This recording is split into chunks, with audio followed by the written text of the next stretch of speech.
Hi everyone! Welcome again to another edition of Campo Charlie Vlogs.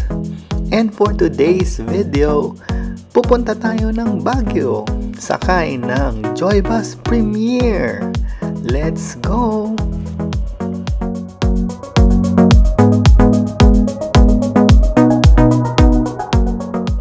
Ayan, lapag na natin agad ang kanilang updated schedules. You can pause this portion para matingnan ng details.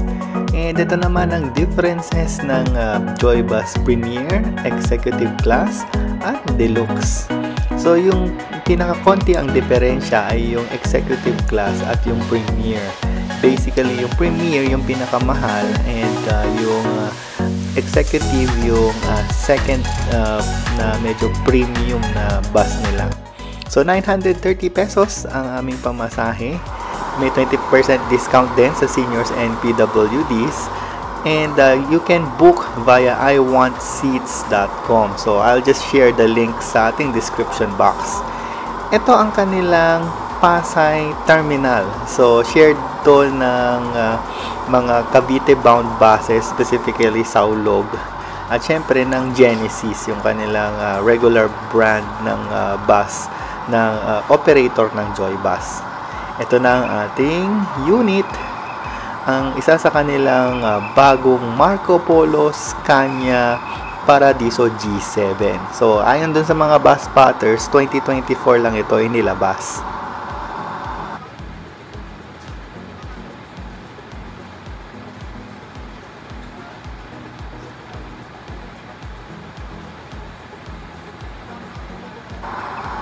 Kung napansin nyo yung ruta, nakalagay Baguio to PITX yung bus. Pero actually, wala silang terminal sa PITX. Meron silang mga buses na dumadaan sa NAIA, no? Terminal 1, 2, 3. Pero hinanap ko talaga sa iWantSeats, wala yung PITX nila na bus papuntang Baguio.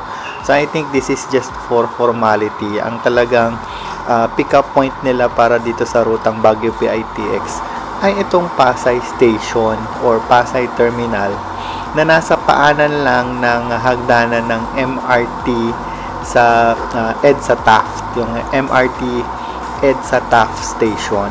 Northbound siya, yung papunta ng SM North na MRT.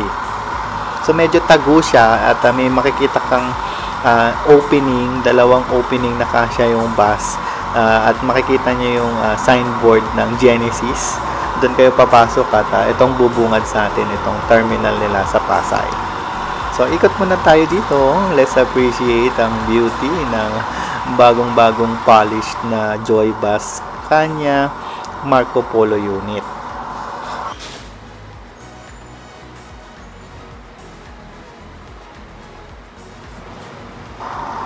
Very early morning to, around 4 AM, no? So hindi tayo masyado nakakuha ng videos ng labas ng terminal. And for history lang, nakasakay na tayo ng Joybus Premier Class. Pauwi naman yun from Baguio to Cubao. Ang gamit pa nila nun, I think 2 years ago, Golden Dragon or King Long units pa, if I'm not mistaken. Same nung mga ginagamit sa mga P2P na base sa EDSA noon. But this time, this unit is quite special kasi usap-usapan sa mga bus fanatics na yung Marco Polo design ng Brazil pa ang ginamit nila para sa bus body. In-order nila sa China plant ng Marco Polo, pinadala dito sa Scania Philippines para i-assemble sa Scania chassis and engine.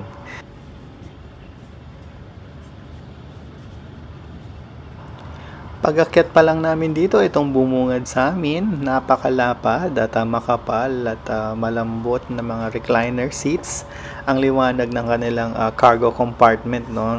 Reflective yung ceiling lights nila doon sa handle section ng cargo, nung overhead baggage bin.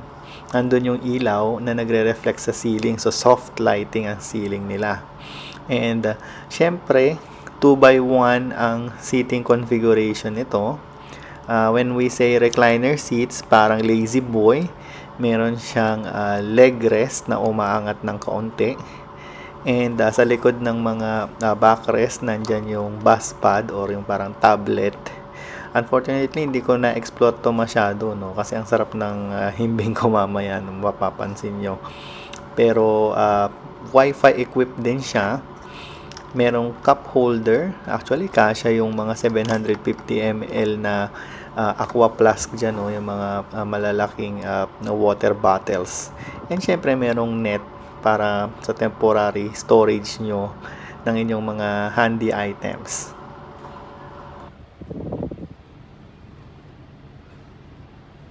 So, hindi fan ang mga local buses natin ng individual reading lamps. So, naka-disable siya. Yan, walang response. And ang napansin ko lang, maliit yung kanilang aircon blowers, no? At tig-isa lang siya per passenger. So, may malaking speaker dyan, pero hindi rin halos nagagamit. Kasi nga, hindi na rin fan ng sounds and movies, yung mga provincial buses na nasasakyan namin lately. And ito naman yung overall look ng kanilang mga chairs. Ang laki nung no, parang headboard ba tawag dyan, no? Para dito sa head support. So, nakakaaliw sandalan to, no? Parang nakakatempt matulog talaga sa biyahe. So, sukatin naman natin ang ating upuan para sa isang medium built 5'7" passenger like me. Comfy pa rin siya with the safety seat belts on. At medyo ilang beses namin trinay yan, no? Kasi medyo matigas yung pag-recline ng backrest. At yung orange na button na yun, kailangan natin itulak para ma-recline siya. So, nasa ilalim yung lever naman para sa leg rest, para umangat ng konti at hindi ka mangalay habang patong yung inyong mga talampakan dito sa footrest na nasa likod naman ng front passenger. Pag doon kayo sa pinakaharap, yun lang yung hindi available, yung footrest. Walang footrest yung mga pinaka frontmost seats. Pero meron pa ring leg lifters. So yan, pag babalik yan, hindi babalik ng kusa yung backrest. Kailangan mo hatakin pataas. Ayan. So hindi siya automatic na bumabalik. At medyo matigas siya kasi nga bago nga yung unit. Parang 1 taon pa lang siya halos.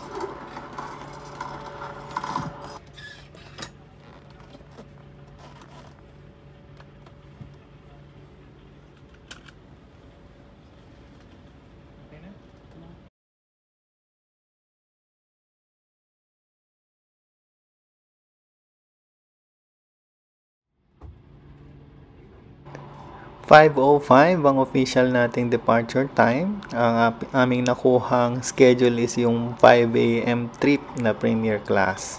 So, umaalis yung bus kahit na hindi dumadating lahat ng mga nag-book or halos walang laman. And sabi ng ating bus attendant, si ate, normally talaga walang masyadong pasahero ng 5 AM. So, halos 8 lang yata kaming pasahero nung umalis kami sa Pasay City.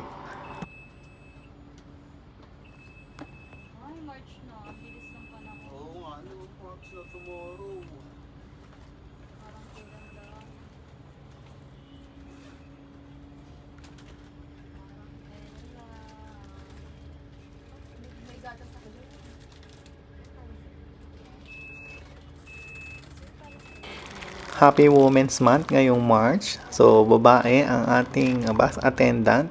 Isa din yan sa mga characteristics ng mga first class and premium class buses ngayon, no? Babae na ang konduktor. Kayang gawin ng lalaki, kaya rin nilang gawin syempre. At yun, inabot na sa atin yung included na snacks. 2 Presto creams kasi 2 kami ni Bebe. At may kasama ring small mineral water. Ayan, ganyan na itsura namin umupo. At ayan, pwedeng magpalipat-lipat ng upuan kasi nga wala halos pasahero. Hindi siya nagsasakay along the way, take note. So, kahit parahin nyo siya, I don't think magsasakay sila ng pasahero along the way. So, ito yung ating view ng EDSA. Medyo madilim pa around 5:15 or 5:20 AM. Pero maluwag pa naman ang kalsada on a Friday morning.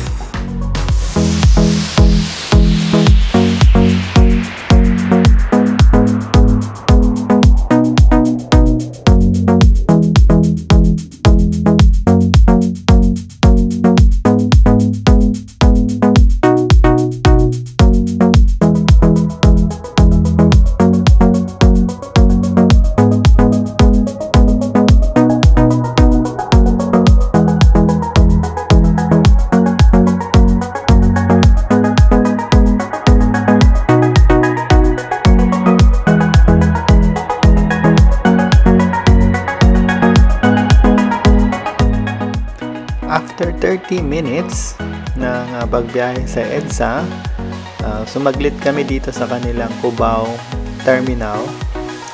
I think nagkarga sila ng tubig para dun sa onboard toilet, no. Sabi nung bus attendant, magpapagas din sila dyan, pero hindi ko naman nakita na may fuel line during the stopover.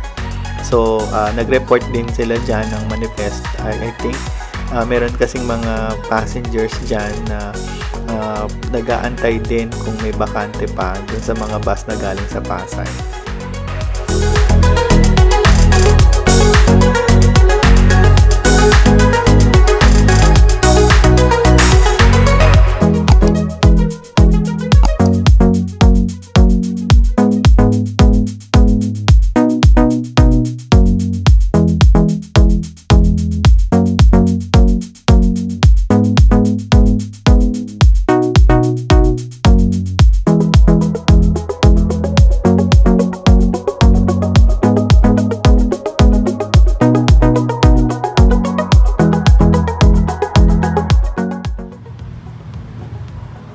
Explore pa natin yung harapan ng bus. So ito yung medyo malaki nilang TV monitor na hindi naman ginagamit. Pero surrounding that is yung mga CCTV cameras na nakaharap sa loob ng bus for safety and security. Meron ding dashcam doon, no, sa ibabaw ng dashboard para naman sa safety natin and for monitoring the driving of our pilot.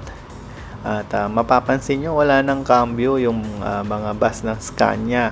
Ang shifter yata nila nandun sa steering column, no? At meron din mga push buttons dito sa may right side ng dashboard.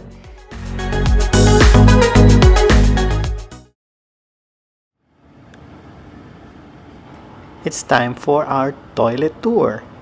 So ang toilet ay nasa gitnang portion dito sa may right side sa door side ng bus. Typical layout sa mga restroom equipped na buses. Malinis naman siya. Oh, may tabo pa. Of course, tayong mga Pilipino, kailangan may tabo. Kasi nga, kahit walang bidet, basta may tubig at tabo, solve tayo dyan. May downy dun, no? I think may mixture yan ng sabon. At para sa mga 5'7 up to 5'8, kaya pang tumayo ng diretso. Malaki pa yung headroom or headspace. Gumagana ang lock ng kanilang pinto. Merong tissue, no? Nice. And malinis ang bowl. Pero ideally, pang wiwi lang talaga itong mga CR ng bus, no? Parang ang messy kasi kung pupupo tayo, ang dami namang pasahero mag-share dyan. Pero at least nakaabang yung kanilang brush doon, no? Meron pang brush na panglinis. And mukhang meron tayong additional passenger from Cubao Terminal. Ayan. So, itong view ng kanilang Cubao Terminal. Ito ay ang Genesis Joy Bus. Cubao Terminal, hindi Pasay. Cubao Terminal Station. Along EDSA, northbound ito, no? Ito yung papunta ng yung side ng kalsada na papuntang SM North. And let's appreciate again yung side profile ng Marco Polo Scania. At malapit na ring magliwanag. Meron pa silang isang Marco Polo Scania unit dito, premier din na Joy Bus. This one is yung designated na unit nila para sa Baguio Cubao vice versa na ruta. So hindi ko lang alam kung anong oras siya naalis, but I think in the next hour, mga 6 or 7 AM, kasi boarding na tong Genesis naman na bus na nasa unahan.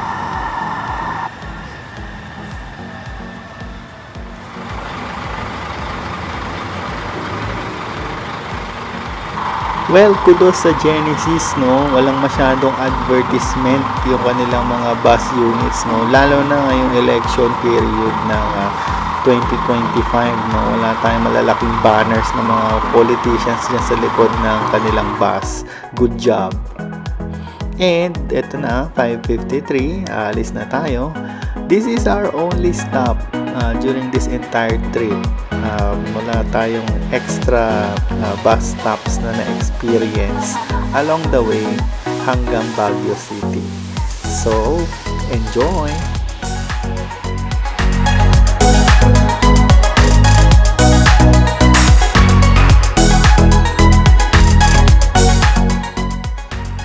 So at this point, nagmumuni-muni pa ako kung anong portion ng biyahe ako magvi-video ulit, no? At during that time, tinesting ko din kung gumagana yung wifi nila. Yes, nakakonect kami. May browse, may password din for protection. And kahit dun sa Highlands, gumagana yung signal. Well, surprise! After almost 2.5, halos 3 hours, nagising kami. Nandito na kami sa Maharlika Highway, paakyat sa twisties ng La Trinidad. Well, I know for myself na hindi ako madaling makatulog sa daytime na bus trips, provincial trips. Pero sa sobrang comfortable ng ride na to, dito na ako nagising. Di ko na nakuhanan ng NLEX, SETEX, TPLEX. And pansinin niyo yung sounds ng turn signal ng bus. Parang kotse siya, no? Talky siya, hindi siya clicky. Ang smooth lang talaga. And don't blame the bus kung medyo mabagal ang pag-ahon natin. Medyo matraffic na lang talaga ng ganitong oras. Mga 8:30 na ito. At ito yung ating location currently sa Google Maps. So, kaya mabagal yan. Marami na tayong kasabay ng mga heavy equipment, heavy trucks, and other vehicles for the day trip.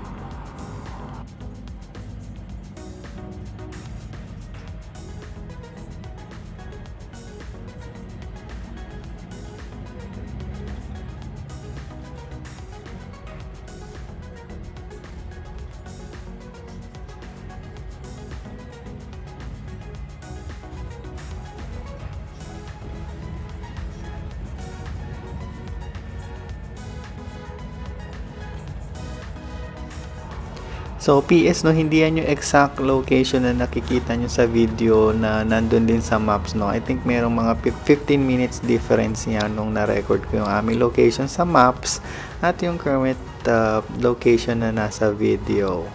So, medyo pinagkasya ko na lang siya sa ating episode para naman hindi ganun kahaba ang ating running time.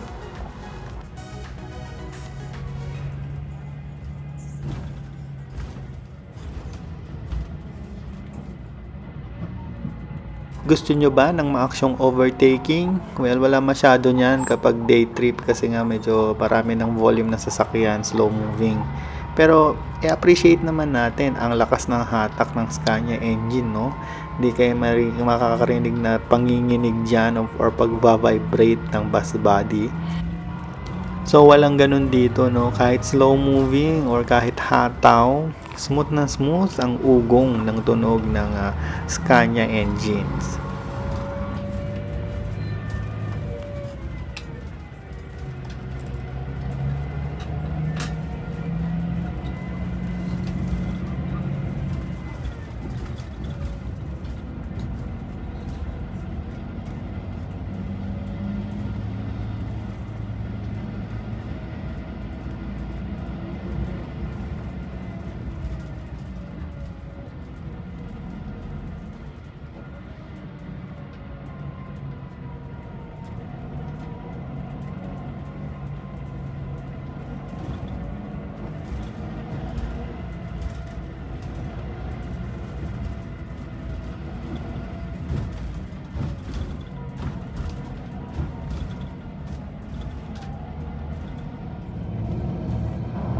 So lipat lang tayo ng pwesto saglit kasi maganda yung window view dito sa may right side, yung door side. Ayan, wala na yung view. Pero smooth na smooth talaga ito. Bilib na bilib talaga ako sa ganda ng suspension ng mga bagong units, ano. So parang van lang siya. Hindi siya maalog. Pansin nyo naman wala akong gimbal na gamit dito. Normal na cellphone lang yan. Hindi masyadong nanginginig. At steady, stable ang ating mga kuha. Ayan. So, ganito mag-drive ng Scania, no? Walang cambio.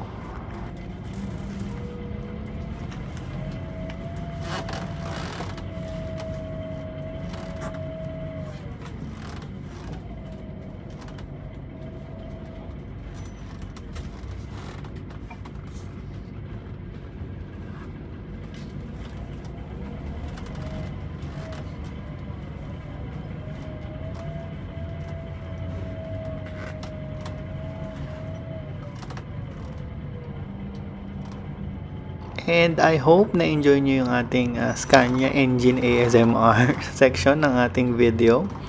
Overall, marirecommend ko pa rin ang Joybus Premier pag babiyahe kayo sa Baguio. Lalo na pag nasakyan nyo itong bagong Marco Polo units nila. Mabango, malinis, maaliwalas, friendly ang kanilang mga bus attendants and staff. Ayan, maasikaso sila.